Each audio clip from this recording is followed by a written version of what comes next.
Hi everyone, I'm Jackie. I'm Filipino-American, born and raised in California in the Bay Area.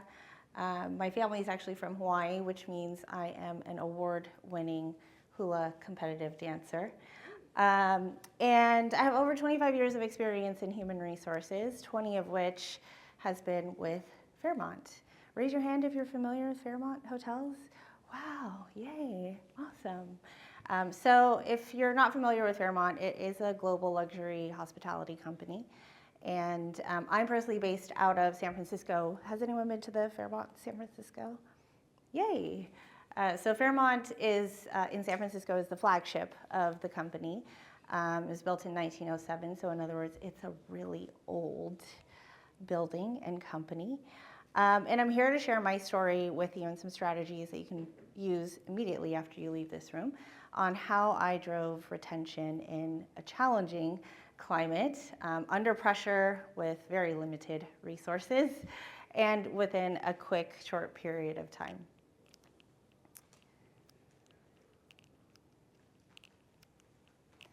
So I started with understanding the landscape. So like with anything, assessing the needs of Fairmont San Francisco and our California region, really. And shortly after the pandemic, you'll probably notice here some really common challenges that you may have also experienced. High turnover rates, a competitive job market. You have candidates who have so many options for jobs nowadays. They can go and be an influencer and make tens of thousands of dollars while just sitting at home making TikTok videos. We also moved into a multi-generational workforce. When I first started with Fairmont, it was just the one generation, and our hotels weren't built for different needs, different expectations, and a diverse variety of different colleagues. And the impact and the expectation of company culture on retention continued to grow and move faster than we could understand it. I put this quote in here: the way to get started is to quit talking and begin doing. I find that a lot of times in our company, we're often paralyzed by our fear. And so with assessing, I started with our senior leadership team to unpack their backgrounds, why they think the way that they do, so that they could unlearn some of the things that they learned to make space for new things. And also essentially, get over some of those things that they take personally that would really help to move the hotel forward based on their decision making. So these were some of the unique challenges to Fairmont. Fairmont's known for its rich history, really leans into the history of each of our buildings. They're often built in these really magical, historic places. But I found that we leaned too much into the history of our heritage and didn't find a balance up until recently of recognizing the past, the present, and how to use that information for the future. So continued to be a demanding environment for employee engagement, and one that continued to be quite complex because of the multi-generational workforce that we now had. And we weren't reflecting. We're in operations, so oftentimes, commonly, you just go, go, go.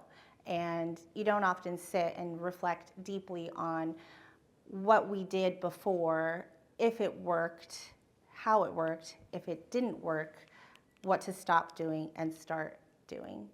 And because we are in operation, we're often reactive, putting out fires constantly, but not taking a step back and thinking, how can we proactively prevent turnover? How can we proactively engage our leaders, our colleagues, so that they have a substantial development plan and really turn reactive to problem solving? It was a huge mindset shift for hoteliers. And shifting from solving problems to preventing them saved us a ton of money, and helped to increase our engagement of our colleagues. And it really started with fostering this culture of growth, again, starting with the senior leadership team and understanding that everyone in the building is there to develop their career.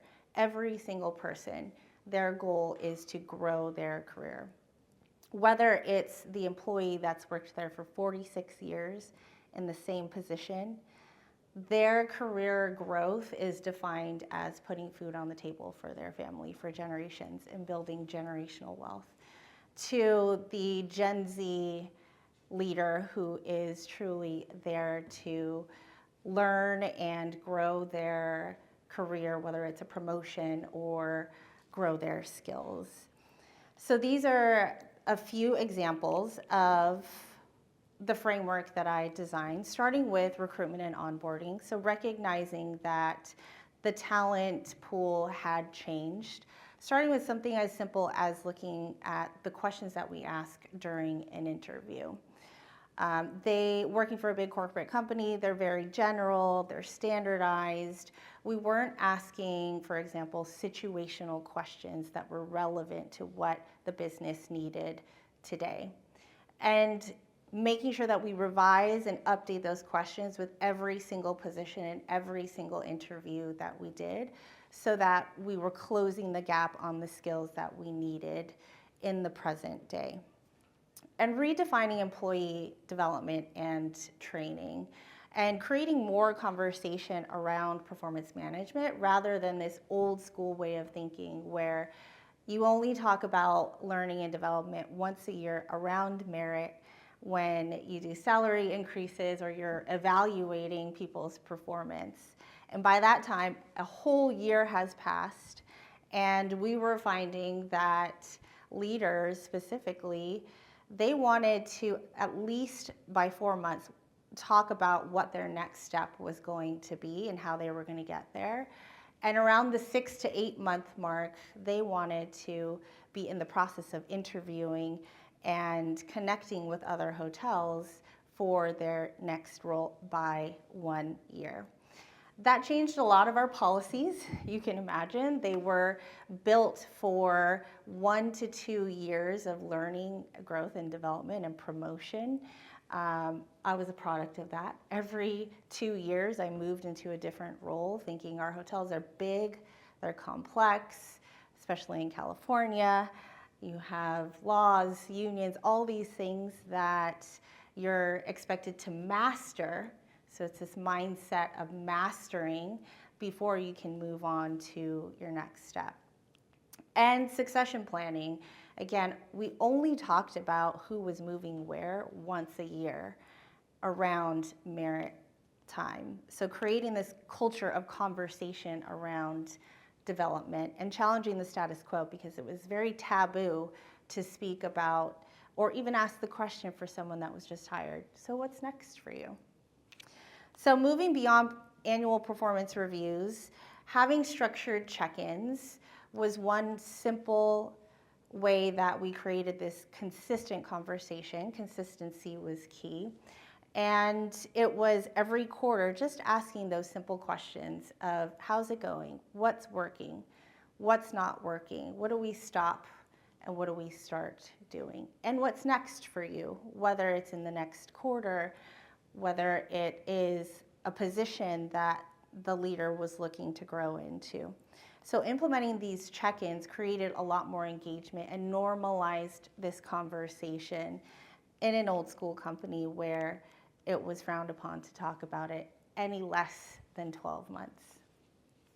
So we really put the accountability on leaders themselves, but also made it a sense of competitiveness for their direct supervisors. And we started to measure and pull data. I don't know about you, but we have tons of systems and none of them talk to each other. And so created just a very simple snapshot of where we are in terms of retention. We are historically measuring turnover, nothing wrong with that. But it was a mindset shift to start to measure retention and break that down into bite-sized pieces. So what departments have the most retention? Who's the leader that is doing the best in developing their leaders, keeping them in the hotel, and what departments are we seeing the most promotions? What aspects of those promotions are keeping people today? Is it classes? Is it the mentor program? Is it executive coaching? So analyzing how each of these leaders are growing and what's working for the different areas of the hotel. So leveraging data was also key in showing our senior leadership that check-ins were working, our mentorship programs were working, and looking at data, pulling data and seeing them monthly, comparing them month over month and now year over year to show where we have the most turnover, but also the most retention. And then sharing that with our other hotels. So we've now become one of the hotels with the best practices for measuring retention. And this helped us to make informed decisions. So going back to the beginning where I said we didn't really take a moment to reflect and use data to inform us. Data is so hard to argue with, unsurprisingly. So with the data, we also started to break it down based on generation to build our talent strategy. Our talent strategy was originally built just for one generation. And now we can have up to 5 generations in our hotel. I was also curious, we were seeing a lot of retirements. Again, one of our most tenured employees is 46 years in the same position. And what's best about, or what's great about those tenured employees is they're so reliable. They show up, they have strong work ethic. And so I started to panic a little bit knowing that that might all go away and we don't have a succession plan or an infrastructure to support a generation that doesn't have those same ideals and commitment. So starting to use the data and our analyzing the ways that we were able to retain employees was key to creating something that could also evolve as we continued to have a diverse variety of generations in the workforce. And part of that was also talking to our leaders more and making sure that we are engaging them, including them in the conversation to help us evolve the hotel and the work group. So qualitative as well as quantitative data. We used to just rely on our annual employee engagement survey also. I'm sure all of you have a survey like that. For us, it happens twice a year. We have a mid-pulse and then we have an annual survey. But it wasn't giving us enough data to be able to dial in on what people wanted. So we created a variety of different types of focus groups and conversations, which is new for us because again, we weren't talking to people as often and as frequent and as consistent as we should have been. So building a culture of accountability and growth hotel-wide versus just on the senior leadership team was key. So in the end, the impact of the new framework, where we are today is vastly different from where we were even just after the pandemic. After the pandemic is where we really saw a shift in our workforce, in the expectations, in, for example, what work looked like, whether it was hybrid or flexible, which can be challenging in an operation like a hotel, where you're expected to show up daily to serve in almost all positions. So finding creative ways for those that maybe can't have a hybrid work schedule to engage people and provide that same flexibility. So reducing turnover obviously was a huge impact, but higher promotional rates, over 50% of our positions are filled internally because we do have this focus on internal mobility and having those key measurements, sharing it with our colleagues to say, I dare you to put it out there what you want for your next step because we will make it happen. So steps to implement a talent management framework, in the end, very simple, I find, costs nothing, and a lot of it has to do with the best practice of creating that consistent conversation, whether it is check-ins or whether it is using the data to present to everyone in the hotel, because it used to be this secretive conversation where you would wait for your manager to tap you on the shoulder and say, hey, we have this position open, but really including people in the conversation so it's a collaborative talk about what's next and challenging the status quo for a company like Fairmont. So accountability was a huge piece of how we were able to move forward with focusing on retention versus turnover. Any questions or thoughts? Or I'm also curious, does anyone have the same sort of issues where you are? And what are they? Yes? So this has been my question all day almost with every speaker. So how are you holding managers accountable from the top, like senior executive, mid-level managers, accountable for either the retention or the career mobility? I love this question. It's actually we started to include it in people's goals. So it is included in their annual performance review that there are certain metrics that everyone needs to meet, whether it's a promotional rate of over 50%, filling it internally, or whether it's reducing turnover, whether it's male, female, a higher percentage, 50% or more female in a department head role. So we have started to include those metrics in annual performance reviews. Did you see a lot of gaps? I mean, were you able to quickly identify certain managers that just didn't develop their people? And how did you? Yes, we did. That's a great question. And a lot of it had to do with education. I think that for us, the majority of our leaders are middle managers. And we were finding that middle managers just didn't know how to have those conversations about talent.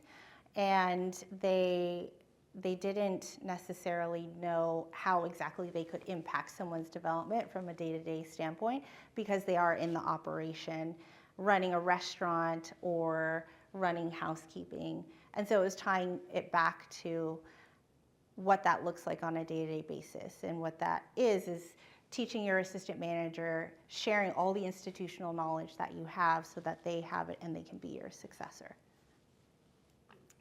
Yes. I'm curious about how, especially in the jobs you just mentioned, running a restaurant, running housekeeping, and having structured ongoing performance tracking, how do you avoid fatigue with, as far as systems and processes? It's one thing to coach managers to have informal one-on-one conversations, but when you start structuring it or having it being entered into your HRIS or into some sort of form, how did you balance that for those busy managers and employees to prevent that fatigue of, I feel like I just did this quarterly check-in in the system and now I have to do another one? It's such a deeper issue for us. Going back to the slide where I put up the quote to take action, I was finding that, ironically, a lot of our leaders were sitting in meetings. And so it was a two-parter. One, these meetings were very long. And whether it was like 45 minutes to an hour, if not longer, instead of spending the time on the floor. So in other words, it was getting to the root of where people are spending their time, and if it brought them joy, making that a priority, if they actually enjoyed that. But tracing it back to, where is that meeting coming from? No offense, is it coming from finance? Because it has something to do with a financial conversation, and then analyzing that, like, do we really need to have this many people in this meeting for an hour to talk about something that has nothing to do with why we're here, which is service? So there's that, and whether it is a meeting that does need to happen, and reducing that to, I believe, meetings shouldn't be any longer than 20 minutes. If you're clear, concise, and you're an effective communicator, you should be able to get it done in that amount of time. And then the second part was creating these systems that were quick and easy. So the check-in is intended to be just 30 minutes once a quarter, versus it used to be this 2-page, 10 questionnaire type of check-in, which I fully recognize also takes education for our leaders on how to have that conversation. But what I found was when we invested that time with them to teach them how to have that effective conversation, it worked for them to have those 30-minute conversations. It was less intimidating for them to do it within that short period of time consistently. Hi, yes. Hi, you mentioned retirement, which can sometimes be a taboo subject. Have you found any sort of best practices that tend to work best when like navigating that dialogue? And for us, sometimes the conversation of retirement can be aligned with a certain time frame, which is very helpful, especially when we're thinking about like succession management. So how do you get leaders to, be transparent about potentially retiring or just that dialogue in general? Well, I think for us, the dialogue just wasn't happening as often. So whenever retirement was brought up, it was like a smack in the face because it was, like you said, taboo. And so having those more frequent conversations about what's next for you, whether it is retirement or it is your next hotel or it's your next property, somewhere else, or promotion, but also coming from a humanistic standpoint and starting with that question of what brings you joy. Versus for us, a lot of times it was very transactional. And it didn't come from a humanistic standpoint of what would you like in life to create happiness for you in the long term, and continue to consistently have those conversations, whether you're a new leader and you're talking to someone or someone that's worked there for a very long time. And I find that also when you come from a humanistic standpoint, a lot of people's values are very similar. They value money, they value family, and they value connection oftentimes. And so knowing how to foster that culture of, well, let's start with your values and understand what your values are, then someone doesn't feel like you're trying to push them out. Yes. I have a question. Given sort of the improvement in the employee experience, like the retention, the less turnover, did you see any of that impact like the bottom line or customer satisfaction? I was curious like how you were kind of. Oh, yes. Great question. Thank you. Yes. In my experience, being with the company for a very long time, I think it worked at one point to be very direct in our approach when we were training. And over the years, we've shifted to the approach of coaching. And as an example, I'm a certified executive coach, and the intention was to create that culture where it was to start with people's natural abilities to provide service organically, rather than you have a list of 80 standards for each person and telling them, you need to memorize all of these with limited training and need to figure out how you're going to deliver them and make an emotional connection in a way that doesn't feel robotic or transactional, which is a new, different concept for certain generations. For some, it's expected that that's the way that service is delivered, but for certain generations, it was a skill that needed to be developed. And so this new approach of coaching and bringing out people's natural abilities and asking, how do you naturally connect with the guest? How do you naturally deliver all of these 82 standards in a way that feels organic to you was also a big reason why we did see increases in our guest service scores. Yeah, great question. Thank you. Any more questions? Yes. So you talked about including kind of some of the metrics in the performance, like from a goals perspective. I'm curious of like how you thought about the metrics of what's the benchmark or what's the target, especially considering kind of restaurant operations might be at a different stage, like a baseline compared to say housekeeping. So how did you kind of reconcile all of that to look at your what you're going for?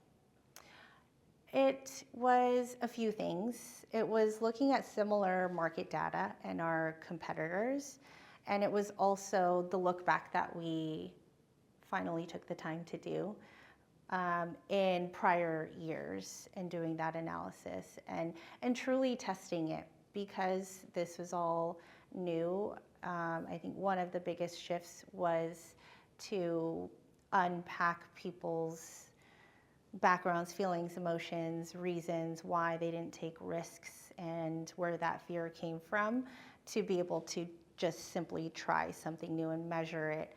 If we put it into place just for a month, what did we achieve?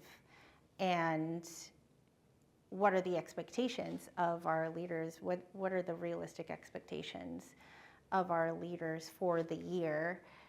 Combining all of those different aspects to determine a fair, reasonable metric. So somewhat scientific, but also not. Well, thank you so much. Thank you. Thanks, everyone.